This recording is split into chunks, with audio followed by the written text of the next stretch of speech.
16절에서 26절까지 말씀.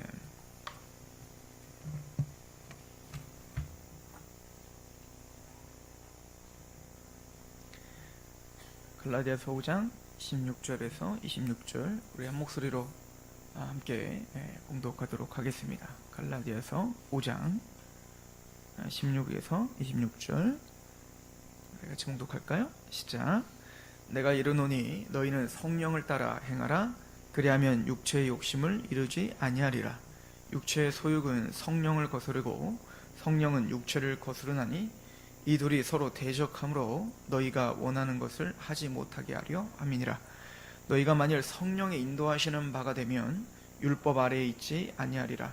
육체의 일은 분명하니 곧 음행과 더러운 것과 호색과 우상숭배와 주술과 원수 맺는 것과 분쟁과 시기와 분냄과 당짓는 것과 분열함과 이단과 투기와 술취함과 방탕함과 또 그와 같은 것들이라.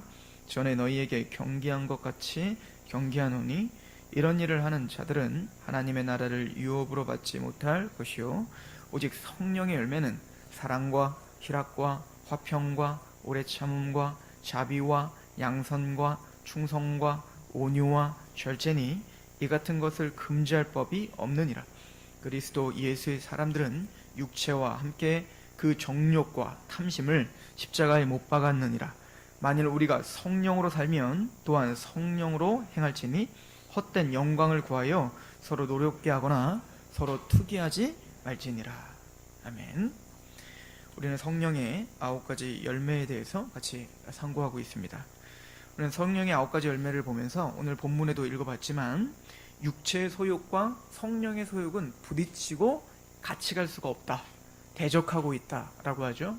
그래서 사실은 사도 바울이 로마서 7장에 오라나는 곤고한 사람이다 라고 말했던 것은 이미 거듭난 영혼, 즉 하나님 앞에 복음을 깨닫고 그 십자가에 감격하여 마음을 다하고 뜻을 다하고 목숨을 다하여 하나님을 사랑하는 사람들, 그 사람들은 이제 마음에 방향이 달라졌죠. 하나님의 뜻대로 살고 싶고 예배자가 되고 싶으며 그 하나님의 말씀에서 내가 그렇게 살고 싶은 마음이 굴뚝 같은데 또 내 안에는 죄가 여전히 있다는 걸 깨닫게 되죠. 그래서 또 그 강력한 죄가 나를 사로잡아 또 넘어지게 하고 무너지게 하고 그것 때문에 이 사도 바울이 뭐라고 고백하죠? 오라 나는 곤고합니다. 즉 나는 비참한 사람입니다 라고 고백을 합니다.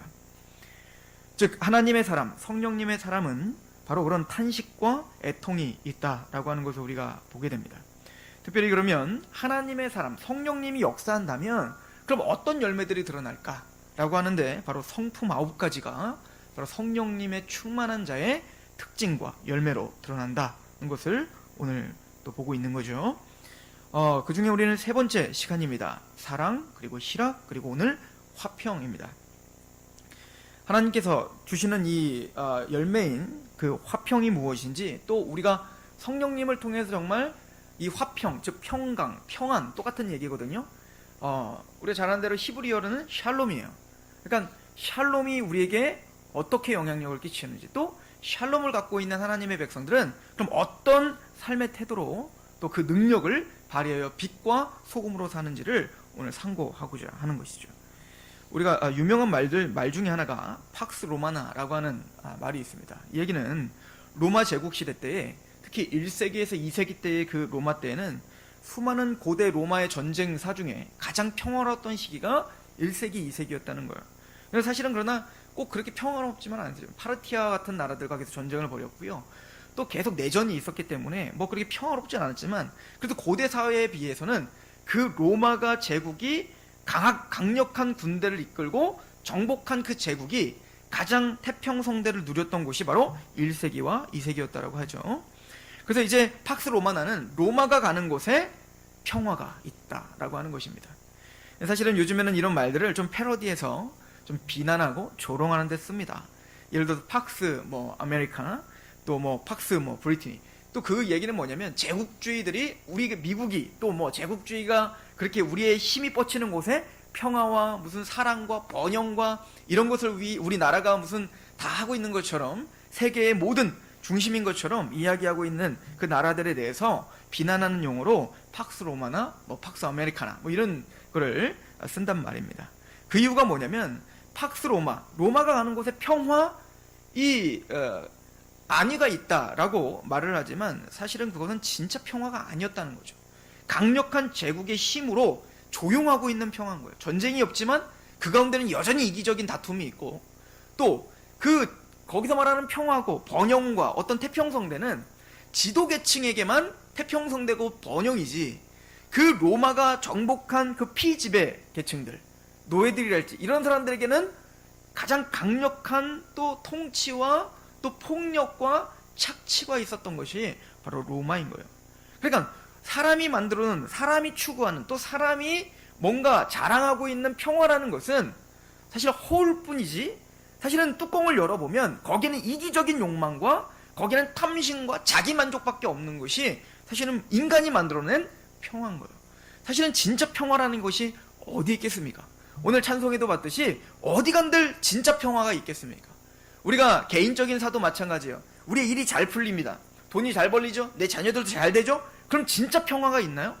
거기는 남들에게 말하지 못하는 또 문제가 있고, 거기는 또 뭔가 가슴 아픔과 거기에는 말하지 못한 그 고통이 그 인간 사이에는 끊임없이 있는 거예요. 그래서 모세 또한, 그 믿음의 사람이었던 모세조차도 자신의 삶을 돌아보면서 인생이 70이고 강건한 80인데 인생의 자랑은 수고와 고통뿐이라는 거 아니겠습니까?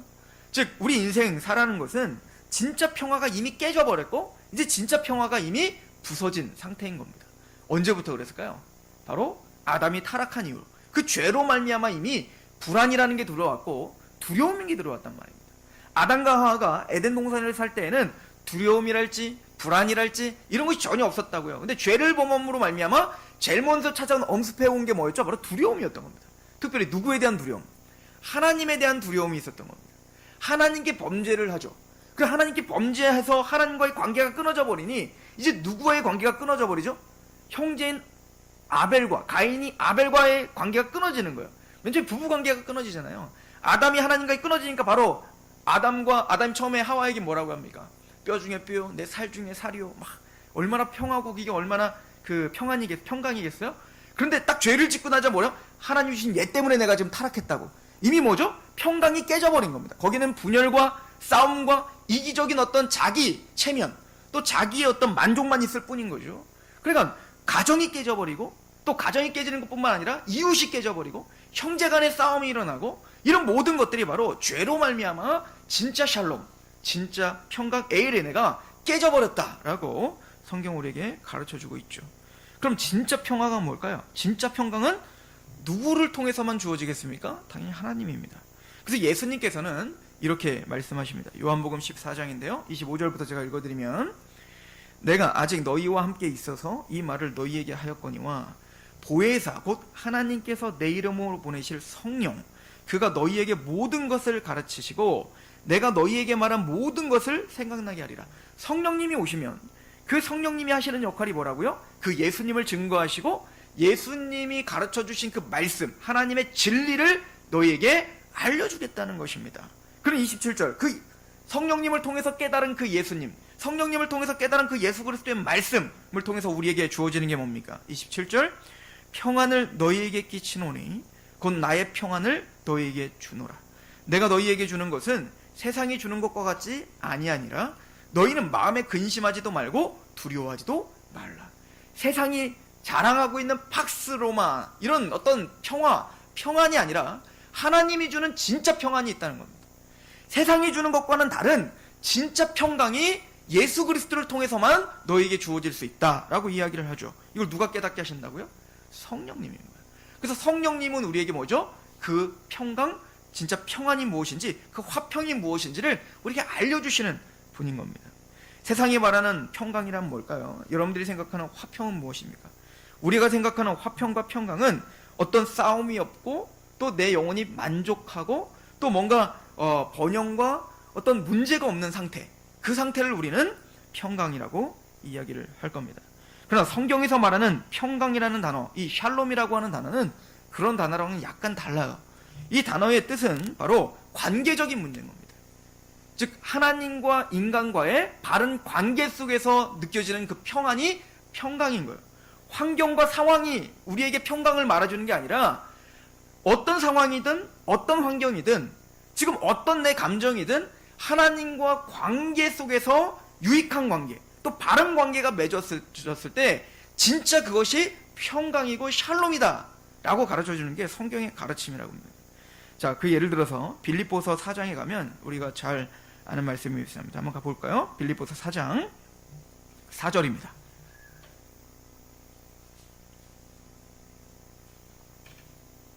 사도 바울은 그 평강에 대해서 이렇게 설명을 하죠. 빌립보서 4장 4절, 주 안에서 항상 기뻐하라. 내가 다시 말하노니 기뻐하라. 너희 관용을 모든 사람에게 알게 하라. 주께서 가까우시느니라. 아무것도 염려하지 말고 다만 모든 일에 기도와 간구로 모든 너희 구할 것을 감사함으로 하나님께 아뢰라. 그리하면 모든 지각에 뛰어난 하나님의 평강이 그리스도 예수 안에서 너희 마음과 생각을 지키신다는 거예요. 그러니까 우리가 하나님 앞에 어떤 문제가 생기고 또 우리를 두렵게 하는 상황이 생겼을 때 기도와 간구로 하나님께 나아가라는 겁니다. 그럼 지각에 뛰어나신 그 진리 되시는 하나님이 우리에게 뭐를 깨닫게 하시냐면 바로 너희 마음과 생각을 지켜주시는 겁니다. 즉 하나님의 평강이, 그 하나님의 평강이 우리에게 영향력을 끼치는데, 그 평강이 영향력을 끼치는 사람들에게는 그 생각과 마음이 지켜지는 거예요. 그 생각과 마음이 뭔가 단단해지는 겁니다. 어떻게 해요? 8절, 끝으로 형제들아, 무엇에든지 참되며 무엇에든지 경건하며 무엇에든지 옳으며 무엇에든지 정결하며 무엇에든지 사랑받을 만하며 무엇에든지 칭찬받을 만하며 무슨 덕이 있든지 무슨 기름이 있든지 이것들을 생각하라. 너희는 내게 배우고 받고 듣고 본 바를 행하라. 그리하면 평강의 하나님이 너희와 함께 계시리라. 그래서 하나님을 뭐라고 표현하죠? 평강의 하나님. 다른 구절에도 하나님을 뭐라고 표현하면 평강의 하나님이라고 표현한단 말이에요. 우리가 믿고 있는 하나님은 평강의 하나님이에요. 우리의 생각과 마음을 평안하게, 평안하게 샬롬으로 이끄시는 하나님이라는 것이죠. 그러면 그 평강의 하나님이 우리를 주장하시면 어떤 일이 벌어집니까? 10절, 내가 주 안에서 크게 기뻐함은 너희가 나를 생각하던 것이 이제 다시 싹이 나미니 너희가 또한 이를 위하여 생각은 하였으나 기회가 없었느니라. 지금 사도 바울의 상황은 어떻죠? 평강이 있을 수 있는 상황이 아니죠. 환경은 감옥에 갇혀서 언제 죽을지 모르는데 거기 어떻게 평강이 있고 거기 어떻게 평안이 있겠어요? 자, 그런데 11절, 내가 궁핍함으로 말하는 것이 아니니라. 어떠한 형편에든지 나는 자족하기를 배웠노니 나는 비천에 처할 줄도 알고 풍부에 처할 줄도 알아. 모든 일 곧 배부름과 배고픔과 풍부와 궁핍에도 처할 줄 아는 일체의 비결을 배웠노라. 내게 능력 주시는 자 안에서 내가 모든 것을 할 수 있느니라. 이 능력이 평강입니다. 성경에서 말하는 평강은 환경을 바꾸는 능력이 아니라 그 환경에 지배를 당하여 내가 폭풍과 치는 곳에서 두려워하는 게 아니라 기도와 간구와 하나님의 말씀을 부지런히 배웠던, 그래서 하나님을 갈망하는 그 평강의 하나님을 믿고 있는 하나님의 백성들에게는 환경에 지배를 당하지 않고 대로 그 환경을 지배할 수 있는 생각과 마음을 주장하게 하는 것. 그래서 어떤 상황이고 어떤 문제가 일어났을 때 그 평강의 하나님이 그의 마음을 지켜주셔서 자족할 수 있는, 그래서 우리가 부자가 되고 또 우리가 뭔가 높은 사람이 됐을 때 우리는 그거에 너무 막 휘둘려갖고 우리가 교만해지거나 그걸 자랑하지 않고, 또 우리가 뭔가 사업이 망하고 또 빈에 처하고 또 어떤 어려움이 닥쳤을 때 그것에 또 막 요동해갖고 그것 때문에 우리가 낭망하지 않는 그 평정심이 있는 상태, 이게 뭐죠? 평강인 거예요. 그러니까 그 상황에 의해서 우리가 좌지우지 되는 상태가 아니라 이제는 그 어떤 상황이든 그 상황을, 내 생각과 마음이 그 상황을 통제하고 있는 상태인 겁니다. 즉 이게 능력인 겁니다. 어떤 상황을 바꾸는 게 아니라 그 상황 속에서 하나님은 내 마음을 지켜주고 계시는 겁니다. 교만하지 않도록 하나님은 내 생각을 지켜주고 계시는 겁니다. 낭망하지 않도록. 그리고 우리에게 뭡니까? 평강을 주어지는 거죠. 사도 바울이 그 감옥 속에 있으면서도 평강이 있었던 겁니다. 누가 이런 평강이 있었죠? 예수 그리스도입니다. 예수님께서 폭풍우가 쳤을 때 배가 깨질 듯한 폭풍우인데 그때 그 제자들은 모두가 다 불안해하고 떨고 난리를 버거지를 치셨죠. 그때 예수님은 뭐하고 계세요? 주무시더라는 것이죠. 뭐죠? 세상이 줄 수 없는 평강이 그에게 있었던 겁니다. 평강의 하나님을 아버지라 믿으며 그 예수님은 평강의 하나님을 믿고 신실하신 하나님을 믿으며 그곳에서 세상이 감히 따라할 수 없는 그 평강이 그에게 있더라는 거예요. 왜 성령의 9가지 열매 중에 평화가 있을까요? 왜 성령의 열매 중에 화평이 있을까요? 우리가 할 수 있는 것이 아니기 때문에 그렇습니다. 세상이 흉내낼 수 있는 것이 아니기 때문에 그렇습니다. 여러분, 성도를 성도라 부르는 이유가 뭘까요? 우리가 거룩하기 때문에 그렇습니다. 우리 세인트라고 부른단 말입니다. 성자이란 말이죠. 왜 우리가 성자고 우리가 거룩한 자예요? 즉 세상과는 구별된 사람인 거예요. 내 욕심과 내 욕정대로 사는 사람이 아니라 이제 성령님의 지배를 받은 사람입니다라는 것이 바로 성도 아니겠어요? 그러면 세상과는 다른 점이 있다면 어떤 환경이 뭔가 부서질 때 세상과는 다른 태도로 서 있는 겁니다. 이게 바로 세상이 줄 수 없는 주님께서만 우리에게 줄 수 있는 평화, 평안, 그리고 평강이다 라고 성경은 가르쳐주고 있죠. 그래서 우리가 믿고 있는 하나님을 이렇게 사도들은 고백을 하는데요. 고린도후서 13장 11절에 마지막으로 말하노니 형제들아 기뻐하라, 온전하게 되며 위로를 받으며 마음을 같이하며 평안할지어다. 또 사랑과 평강의 하나님이 너희와 함께 계시리라. 너희가 평안하라, 너희가 기뻐하라. 왜죠? 평강의 하나님이 너희와 함께 계시니까. 로마서 15장 33절 평강의 하나님께서 너희 모든 사람과 함께 계실지어다. 사도가 계속 요구하는 게 뭡니까? 평강의 하나님이 너희와 함께 하기를 원한다는 거예요. 로마서 16장 20절 평강의 하나님께서 속히 사탄을 너희 발 아래서 상하게 하시리라.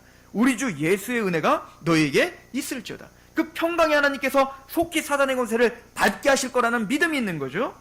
데살로니가전서 5장 23절 평강의 하나님이 친히 너희를 온전히 거룩하게 하시고 또 너희의 온 영과 혼과 몸이 우리 주 예수 그리스도께서 강림하실 때에 흠없게 보존되기를 원하노라.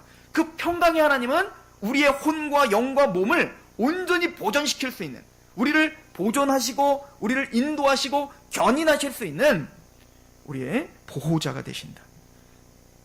성도는 바로 그 평강의 하나님을 믿는 것이죠. 이게 바로 성령님이 하시는 역할인 거예요. 그 평강의 하나님을 알게 하시고 그 평강의 하나님 때문에 그 상황을 지배할 수 있는 사람으로 만드는 것입니다. 왜 우리는 그 평강의 하나님을 만났을 때 우리의 마음에 세상이 줄 수 없는 평화가 주어질까요? 히브리서 13장을 통해서 우리 상고해 봅시다. 히브리서 13장 20절에서 21절입니다. 한번 보세요.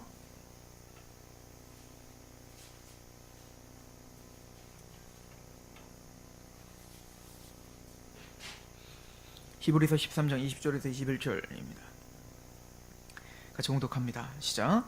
양들의 큰 목자이신 우리 주 예수를 영원한 언약의 피로 죽은 자 가운데서 이끌어내신 평강의 하나님이 모든 선한 일에 너희를 온전하게 하사 자기 뜻을 행하게 하시고 그 앞에 즐거운 것을 예수 그리스도로 말미암아 우리 가운데서 이루시기를 원하노라.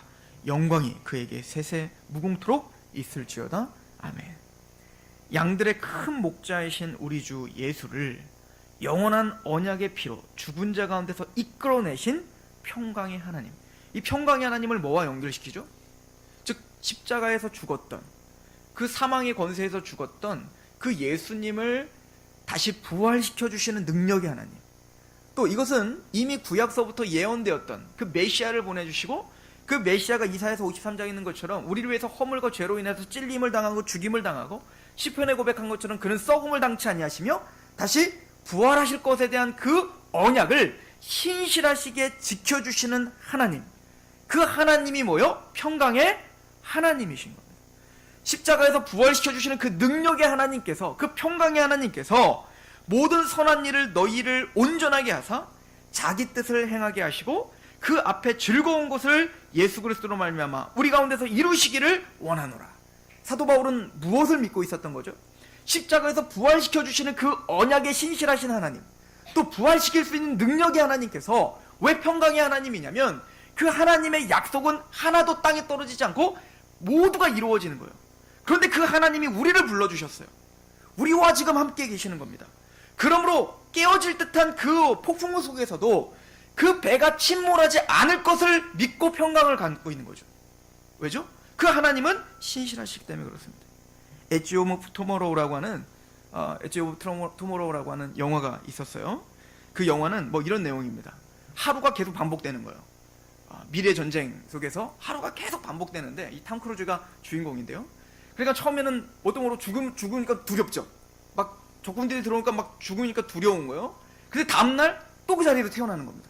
그래서 또 싸우는 겁니다. 그때 또 죽을 것 같으니까 두려운 겁니다. 근데 그것이 몇십 번을 반복하다 보니까 어때요? 이제 죽음이 두렵지가 않죠. 왜? 내일 또 시작될 거니까. 이게 엣지 오브 투모로우의 어떤 내용인 거예요. 그런데 꼭 우리가 사는 세계가 꼭 그렇다는 것이죠. 하나님은 우리가 죽어서 끝장날 거라고 생각했는데, 그 죽어서 끝장나는 곳에서 하나님은 살리시는 하나님인 것입니다. 이것을 절정에서 보여준 게 바로 예수 그리스도의 십자가 사건 아니었습니까? 그 십자가 사건을 통해서 끝났다라고, 사탄은 이제 끝났다라고 그 예수님의 발꿈치를 물었지만, 그 예수님은 하나님의 능력과 또 하나님의 언약으로 그 사단의 권세를 밟아버리신 거 아니에요? 이게 평강의 하나님인 것입니다. 평강을 하는 겁니다. 우리가 보기에는 그것은 끝장이라고 생각하고, 우리가 보기에는 그것은 이제는 고통이고 이제는 당황스럽지만, 하나님은 이미 결정해 놓은 하나님의 언약이 있고, 그 언약을 충분히 지킬 수 있고 이룰 수 있는 능력이 하나님께 있다라고 하는 것이죠. 어떤 사람과 약속을 하면 그래도 불안하죠. 지킬까 안 지킬까. 근데 어떤 사람과는 그냥 한마디를 해도 그냥 평안이 생기죠. 아, 이 사람 꼭 해줄 거야. 그죠? 신실하기 때문에 그런 거 아니겠습니까? 하나님은 바로 그런 분이신 거예요. 그런 하나님을 설명하기 위해서 성경 66권이 있는 겁니다. 그런 하나님을 우리에게 설명하기 위해서 아브라함 이야기가 있는 거예요. 그런 하나님을 설명하기 위해서 이삭과 야곱과 다니엘과 또 요셉과 그 모든 믿음의 선진들의 이야기, 이스라엘의 이야기, 그 믿음의 사람들은 모두가 의심하고 하나님을 믿지 못해 금방이라도 죽을 것처럼 원망했지만, 하나님은, 평강의 하나님은 당황하시지 않죠. 우리만 당황하죠. 어떤 상황이 벌어지면 우리가 당황스럽죠. 하나님은 평강의 하나님이시기 때문에 당황하지 않습니다. 왜일까요? 이미 아시기 때문에 그렇습니다. 이미 해보셨어요. 능숙하신 분이십니다. 또한 하나님은 하나님이시기에 하나님의 뜻을 반드시 성취하시는 분이십니다. 하나님은 이 성경을 통해서 성령님의 조명하심을 통해서 그 하나님을 만나게 하시는 겁니다. 그리고 그 십자가를 경험한 하나님의 백성들에게 평강의 하나님을 만나게 하시는 겁니다. 그리고 믿음이 생기게 하고 그 믿음을 갖고 오늘 하루를 적용하게 하시는 분이죠. 이 평강과 사실은 기쁨과는 연결이 되어 있어요. 우리 로마서 4장, 우리 5장을 한번 가보세요. 로마서 5장입니다.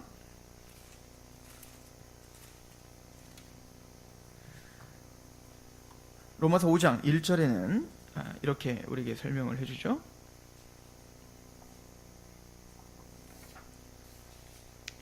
같이 한번 읽어보겠습니다. 5장 1절에서 2절 시작. 그러므로 우리가 믿음으로 의롭다 하심을 받았으니 우리 주 예수 그리스도로 말미암아 하나님과 화평을 누리자. 또한 그로 말미암아 우리가 믿음으로 서 있는 이 은혜에 들어감을 얻었으며 하나님의 영광을 바라고 즐거워하느니라. 성령님께서 어떻게 이런 화평을 우리에게 허락하시는가? 오늘 로마서 5장 1절 2절을 보면 이것은 의와 화평과 기쁨이 연결되어 있음을 우리에게 설명해주고 있습니다. 먼저 우리에게 화평이 주어지기 위해서 먼저 우리에게 선행돼야 될 게 뭐냐면 의롭다함을 받아야 되는 거죠. 즉 구원입니다. 그렇죠? 구원의 문제가 먼저 해결돼야 되는 겁니다. 그러므로 우리가 믿음으로 의롭다 하심을 받았으니 우리 주 예수 그리스도로 말미암아 하나님과 화평을 누리자. 그래서 이 평강이라는 것은 관계의 문제라고 했죠? 무슨 얘기입니까? 우리가 하나님, 이 죄로 말미암아 아담이 불안에 떨었어요. 여러분들, 가인, 그 죄된 반열의 가인이 아벨을 쳐 죽였어요. 자기 만족을 위해서. 어떻게 보면 그게 자신의 평강이라고 생각했죠. 왜? 저놈 때문에 내 평강이 지금 깨지고 있거든요. 내 행복을 저놈 때문에 지금 뭔가 시비가 생기고 저놈 때문에 시기가 생기기 때문에 쟤만 없어지면 내가 편안할 거라고 생각했단 말입니다. 그래서 자신의 폭력을 갖고 그 아벨을 쳐 죽였단 말이죠. 누구처럼? 로마처럼 말이에요. 그런데 그게 진짜 얘에게 진짜 평강이 주어졌나요? 아니요. 더 불안함을 갖고 왔다고. 이제는 얘를 쳐 죽였기 때문에 이제는 내가 또 이렇게 쳐 죽임을 당할까봐 불안에 떨었단 말입니다. 그리고는 하나님을 떠나죠. 하나님과 함께 계시면 내 평안이 깨질 것 같으니까 내 맘대로 살고 싶어서 자기가 떠나서 성을 쌓습니다. 성을 쌓다는 건 뭐죠? 그 불안함을 자신이 쌓아놓은 성으로다가 배치시키려고 하는 겁니다. 또 내가 적군이 쳐들어왔을 때, 나를 죽이려고 했을 때 내가 성을, 견고한 성을 쌓아놓고 내가 그들을 어떻게 하는 거예요? 방어하기 위한 거죠. 그 성 안에서 들어와서 얼마나 그것을 평안하다 했겠냔 말이에요. 그러나 그것이 진짜 평안이 아님을 성경은 가르쳐 주고 있는 것입니다. 하나님과의 관계가 깨진 그 상태에서는 어디에도 평안이 없다. 이것을 우리가 앞에서 이야기한 것이죠. 그러면 진짜 평안이 주어질 수 있는 방법은 뭘까요? 죄 문제가 해결이 되는 겁니다. 하나님과의 우리와의 평안을 깨버린 그 죄 문제를 해결하는 거예요. 그 방법은 바로 로마서 4장에서 이야기한 것처럼 이를 아니할지라도 경건하지 아니한 자를 의롭다 하시는 이를 믿는 자에게 의롭다, 그 믿음을 보고 의롭다 하시는 이신칭이, 즉 우리가 믿음으로 의롭다함을 받는 자만이 우리에게 평강이 주어질 수 있다는 것이죠. 그죠? 하나님을 대면할 것, 심판대 앞에 설 것을 우리는 뭐죠? 기쁨으로 바라보죠. 왜냐하면 이미 우리는 의인 됐기 때문에 그렇습니다. 그래서 구원의 경험, 복음의 경험, 그 십자가의 은혜의 경험, 죄사함의 경험이 있는 자만이 진짜 평강을 누릴 수 있습니다. 그래서 오늘 말씀에 다시 보시면 우리가 믿음으로 의롭다 하심을 받았으니 우리 주 예수 그리스도로 말미암아 하나님과 화평을 누리자. 이게 바로 샬롬입니다. 에이레네라고 하죠. 헬라어로는. 즉 평강을 누리자는 것입니다. 그럼 그 평강은 어디로 인도하죠? 2절입니다. 또한 그로 말미암아 우리가 믿음으로 서 있는 이 은혜에 들어감을 얻었으며 하나님의 영광을 바라고 즐거워하게 합니다. 기쁨을 주는 거죠. 이제는 이 땅에 소망을 두지 않고 하늘에 소망을 두게 하고 하나님의 영광을 바라고 기뻐하고 즐거워하는, 세상이 줄 수 없는 그 기쁨을 주는 겁니다. 그런데 이 평강과 기쁨은 구원의 확신으로 끝나는 게 아니라 우리의 환난, 우리의 어떤 실제적인 고통 중에서도 우리를 마음과 생각을 지키게 하는 능력이라고 사도 바울은 이야기하죠. 아까 평강의 하나님께서 우리 마음과 생각을 지키신다는 말과 일맥상통한 얘기인 거예요. 3절 보십시오. 다만 이뿐 아니라 우리가 환난 중에도 즐거워하나니 이는 환난은 인내를, 인내는 연단을, 연단은 소망을 이루는 줄 알미로다. 소망이 우리를 부끄럽게 하지 아니함은 우리에게 주신 성령으로 말미암아 하나님의 사랑이 우리 마음에 부음받음이기 때문이다 하는 거예요. 하나님이요, 어떤 상황과 환경 속에서도 당황하지 않고 그 안에서 신적인 평강이 있는 이유가 뭐냐면 하나님이 우리를 사랑한다는 확증이 있기 때문에 그런 겁니다. 이 사건이 나를 침몰시킬 수 없다라고 하는 확증이 있는 거예요. 근데 이거는 왜 그런 확증이 있는 거죠? 하나님과 내가 바른 관계가 있다는 확증, 의인이다. 나는 의인이기 때문이다.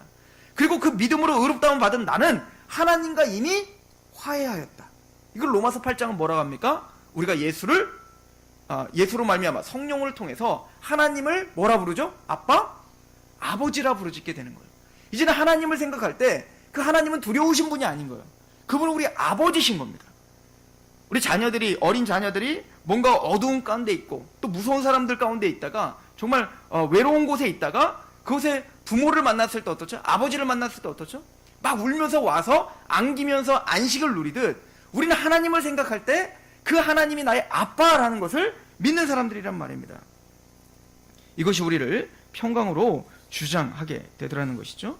그런데 의와 평강과 희락, 구원받은 하나님의 백성들에게는 믿음으로 의롭다함을 받고 하나님과 관계가 회복되고 그리고 또 세상이 줄 수 없는 기쁨을 누리는데 이것은 더 나아가서 우리에게 피스메이커의 역할을 요청합니다.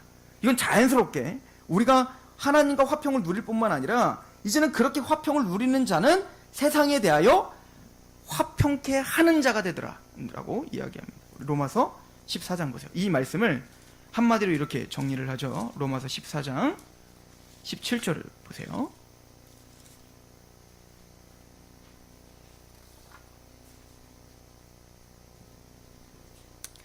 같이 한번 읽어보도록 하겠습니다. 로마서 14장 17절 시작.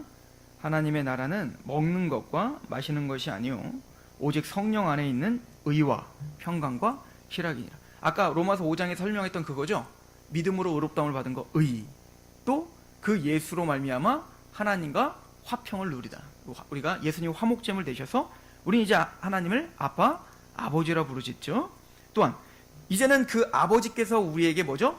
그 아들을 주신 이가 그 아들 예수 그리스도를 십자가에 죽이시기까지 우리를 사랑하신 이가 우리에게 더 좋은 것 주지 않겠느냐? 무엇을 더 주지 않겠느냐? 우리가 지금 당황스러운 상황 속에서도 하나님이 과연 우리를 침몰시키고 우리를 실패하게 하기 위함이겠느냐? 그렇지 않다는 거예요.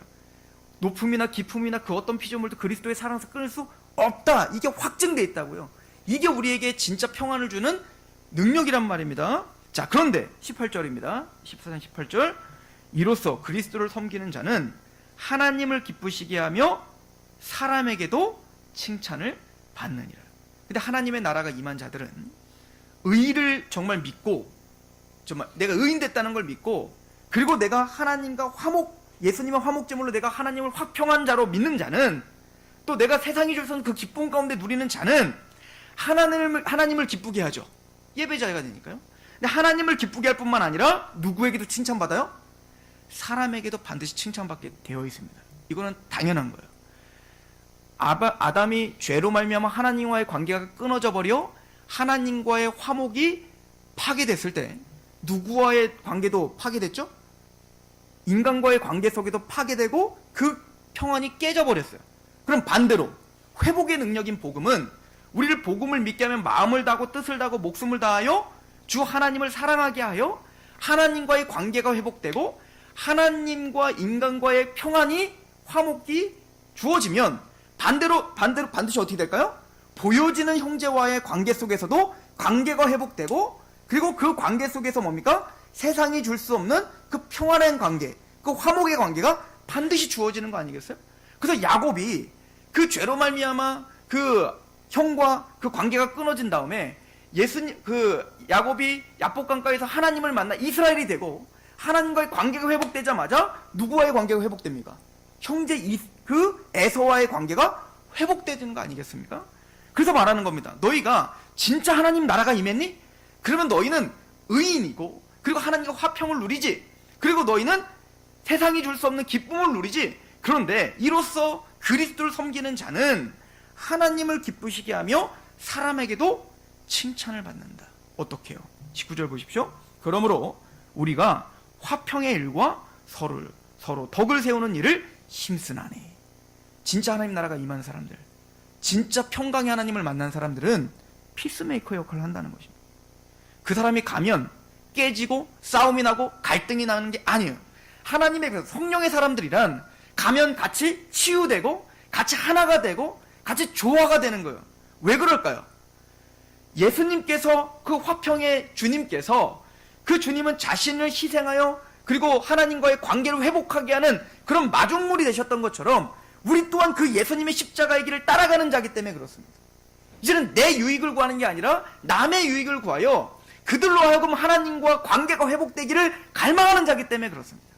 이것이 참된 기쁨이라는 것을 하나님 백성들은 알기 때문인 거예요. 한번 보십시오. 20절. 음식으로 말미암아 하나님의 사업을 무너지게 하지 말라. 만물이 다 깨끗하되 거리낌으로 먹는 사람에게는 악한 것이라. 이게 무슨 얘기입니까? 음식으로, 그 당시에 이 우상제물을 먹는 게 죄냐 아니냐, 그런 문제 때문에 싸우고 있었단 말입니다. 근데 사실은 사도 바울의 정확한 논지는 간단해요. 우상제물 먹어도 돼, 인 겁니다. 그게 구원에서 떨어뜨리거나 그것이 전혀 문제가 되지 않아. 그러나 그 우상제물을 먹는 게 죄입니까 아닙니까를 찾는 게 우리의 목적이 아니라 우린 베스트웨이를 찾는 사람들이야. 죄입니까 아닙니까를 따지는 사람이 아니라고요. 술 먹는 거, 담배 피는 거, 뭐 하는 거, 하는 거, 이게 죄입니까 아닙니까? 술 취하지 말라고 했지, 어디 뭐 술 먹지 말라는 말이 어디 있습니까? 그런 거 따지는 사람들이 아니라고. 베스트웨이라고요. 내가 정말 하나님의 백성으로서, 하나님의 나라가 임한 자로서, 내가 화평케 하는 자로서 내가 이것을 행하는 것이 최선인가? 이걸 찾는 사람들이란 말입니다. 내가 이 말을 하는 것이 정말 최선인가? 이런 행동을 하는 것이 정말 최선인가? 이걸 찾으러 다니는 사람들인 거죠. 그래서 음식으로 말미암아 하나님의 사업을 무너지게 하지 말라는 거예요. 만물이 다 깨끗하니 거리낌으로 먹는 사람들에게는 악한 것이라. 고기도 먹지 아니하고 포도주도 마시지 아니하고 무엇이든 내 형제로 거리끼게 하는 일을 아니함이 아름다우니라. 화평케 하는 자입니다. 복음이 아니고 진리가 아닌 것에서는 포기할 줄 아는 거예요. 나를 통해서 이 사람이 하나님을 만나야 되고, 나를 통해서 이 사람이 이 교회에 하나가 되고, 나를 통해서 이 사람이 그 교회에서 같이 복음 안에 성장해야 될 사람인 걸 아는 겁니다. 이게 뭐죠? 하나님 나라가 임한 사람의 특징인 거죠. 고린도전서 10장을 한번 가보세요. 우리가 자주 봤지만 이건 반복적으로 자주 우리가 확인하고 확증해놔야 되는 것입니다. 고린도전서 10장 23절부터 볼게요. 고린도 교회도 로마 교회처럼 그 당시에 우상제물을 먹는 것이 죄냐 아니냐, 이 논쟁이 붙었습니다. 그거에 대한 대답입니다. 고린도전서 10장 23절. 모든 것이 가하나 모든 것이 유익한 것은 아니요. 모든 것이 가하나 모든 것이 덕을 세우는 것이 아니다. 우리는 자유합니다. 여러분들이 뭐 우상제물을 먹건 그런다고 해서 이런 구원에 떨어지는 거 아니에요. 진리를 할 땐 진리가 자유케 하리라. 우리를 누가 정죄하겠습니까? 내가 너를 정죄치 않는데 누가 너를 정죄하겠느냐. 우리는 정죄함이 없습니다. 우리는 자유합니다. 그러나 모든 것이 가하다고 하여 모든 것이 유익한 건 아니에요. 내 마음대로 사는 게 그게 하나님 앞에 올바로 사는 건 아닙니다. 모든 것이 가하나 모든 것이 덕을 세우는 건 아닙니다. 그러니까 우리는 죄입니까 아닙니까를 따지는 사람들이 아니라 혹시 이게 객관적으로는 죄가 아닐지라도 공동체에 덕을 세우는 게 아니라면 그만두는 거예요. 24절 누구든지 자기의 유익을 구하지 말고 남의 유익을 구하라. 무릇 시장에서 파는 것은 양심을 위하여 묻지 말고 먹으라. 이는 땅과 거기 충만한 것이 주의 것임이라. 불신자 중에 누가 너희를 청할 때에 너희가 가고자 하거든 너희 앞에 차려놓은 것은 무엇이든지 양심을 위하여 묻지 말고 먹으라. 누가 너희에게 이것이 재물이라 말하거든 알게 한 자와 그의 양심을 위하여 먹지 말라. 내가 말한 양심은 너희의 것이 아니오 남의 것이니 어찌하여 내 자유가 남의 양심으로 말미암아 판단을 받으려. 우리가 말하는 양심대로 행해야 되는데 그 양심은 내 것이 아니라 누구 양심? 상대방의 양심을 생각해주며 살아라는 거예요. 내 유익을 구하지 말고 남의 유익을 구하며 살아라는 겁니다. 억울하죠. 힘들죠. 근데 그게 십자가라는 겁니다. 30절 만일 내가 감사함으로 참여하면 어찌하여 내가 감사하는 것에 대하여 비방을 받으리요? 그리고 이렇게 사는 것을 뭐라고 하죠? 31절 같이 읽어봅시다. 시작. 그런즉 너희가 먹든지 마시든지 무엇을 하든지 다 하나님의 영광을 위하여. 예배자가 되고 싶으시죠? 예배의 삶을 살고 싶으시죠? 하나님 내가 예배자이고 싶습니다. 우리는 예배자의 삶을 너무 허황된 것, 뜬구름 잡는 이야기를 한다고요. 예배자가 뭘까요? 맨날 성경책 끼고 다니는 게 예배자입니까? 아니면 사람들 보는 데서 사거리길에서 막 손을 들고 하는 게 기도하면 예배자인 겁니까? 아니면 말투가 누가 뭘 말하면 내가 기도해봤더니 아니 하나님이 그러시는데 그런 하나님, 성령님 그 기독교 용어로 쓰면 예배자입니까? 전혀 아닌 거예요. 남의 유익을 구하는 게 예배입니다.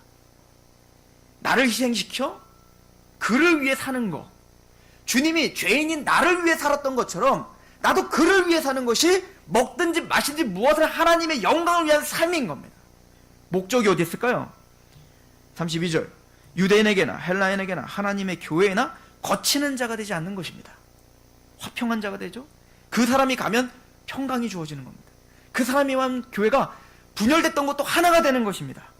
33절 나와 같이 모든 일에 모든 사람을 기쁘게 하여 자신의 유익을 구하지 아니하고 많은 사람의 유익을 구하여 그들로 구원을 받게라. 분명한 목적이 있습니다. 이 사람이 나를 통해 하나님 만나야 되기 때문에, 이 사람이 나를 통해서 하나님과의 관계가 회복돼야 되기 때문에 우리는 기쁨으로 그 고통의 십자가를 감수하기로 결정한 사람들이에요. 세상이 할 수 없죠. 세상은 억울하다 합니다. 그러나 우리는 그것을 기쁨이라 합니다. 예수님 그래서 이렇게 말씀하십니다. 마태복음 5장 9절에 화평하게 하는 자는 복이 있나니 그들이 하나님의 아들이라 일컬음을 받을 것이요. 하나님의 아들됨 무엇으로 증명하시겠냐는 말이에요. 하나님이 화평케 하는 자는 복이 있나니 하나님의 아들이라 일컬겠다. 그 화평케 하는 것을 통해서 하나님의 아들됨이 증명된다는 얘기인 겁니다. 우리는 예수 그리스도로 말미암아 화목하게 된 자들입니다. 고린도서 5장 13절에 보면 예수로 말미암아 너희가 화목하게 될 뿐만 아니라 이제 너희가 화목하게 하는 직분을 받았다라고 이야기를 하죠. 그게 바로 거듭난 자다라고 이야기합니다. 그리고는 사도 바울은 고린도서 5장 13절 내가 왜 그럴 수밖에 없는지, 왜 내가 화목하게 하는 그 직분, 화평케 하는 자로 내가 살 수밖에 없는지를 이렇게 설명합니다. 고린도서 5장 13절에 우리가 만일 미쳤어도 하나님을 위한 것이요 정신이 온전하여도 너희를 위한 것이니, 나를 위한 삶이 아니죠. 하나님을 위한 삶이고 너희를 위한 삶이죠. 그리스도의 사랑이 우리를 강권하시도다. 우리가 생각하건대 한 사람이 모든 사람을 대신하여 죽었은즉 모든 사람이 죽은 것이라. 그가 모든 사람을 대신하여 죽으심은 살아있는 자들로 하여금 다시는 그들 자신을 위하여 살지 않고 오직 그들을 대신하여 죽었다가 다시 살아나신 이를 위하여 살게 하려 함이라. 그리스도의 사랑이 우리를 강권합니다. 그 사랑에 강권하여 마음을 다하고 뜻을 다하고 목숨을 다하여 주 하나님을 사랑하고 예배하는 자가 성도입니다. 또 하나님과의 관계가 회복되므로 우리는 보여지는 성도들 가운데 우리의 유익을 구하지 않고 그들에게 유익을 구하여 가는 곳마다 화평케 하는 자, 그래서 하나님의 아들이라 칭함을 받는 자들이 우리입니다.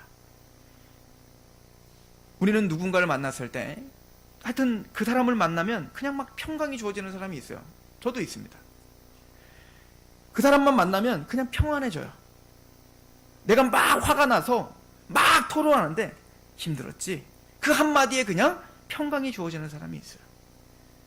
저는 세상이 따라할 수 없는 그 힘이 저와 여러분들에게 있기를 축원합니다. 우리는 화평케 하는 자들입니다. 기도하겠습니다. 하나님 아버지, 너무나 감사합니다. 예수 그리스도로 말미암아 세상이 줄 수 없는 평안이 우리에게 주어졌습니다. 환경과 그 상황의 지배를 당하지 않고 신실하신 하나님을 믿으며 그 상황을 지배하고 통제하며 우리의 생각과 마음을 평강으로 인도하시는 그 하나님께서 우리의 생각과 마음을 또 지켜주실 것이기에 찬양드립니다. 하나님, 우리가 걷는 그 길에서 화평케 하는 자로 살게 하시옵소서. 우리가 가는 곳에 연합이 있게 하시고 우리가 걷는 그곳에 하나님과의 관계가 회복되게 하는 제사장의 역할을 하게 하시옵소서. 또한 우리를 통해 교회가 하나 되고 우리를 통해 가정이 하나 되고 우리를 통해 그 사람들이 한 복음으로 하나 되게 하는 그 평강의 도구로 우리를 사용하시옵소서. 화평케 하는 자는 복이 있나니 저희가 하나님의 아들이라 일컬음을 받겠다 말씀하신 그 복이 오늘 우리에게 있는 줄로 믿습니다. 예수님의 이름으로 감사하며 기도합니다. 아멘.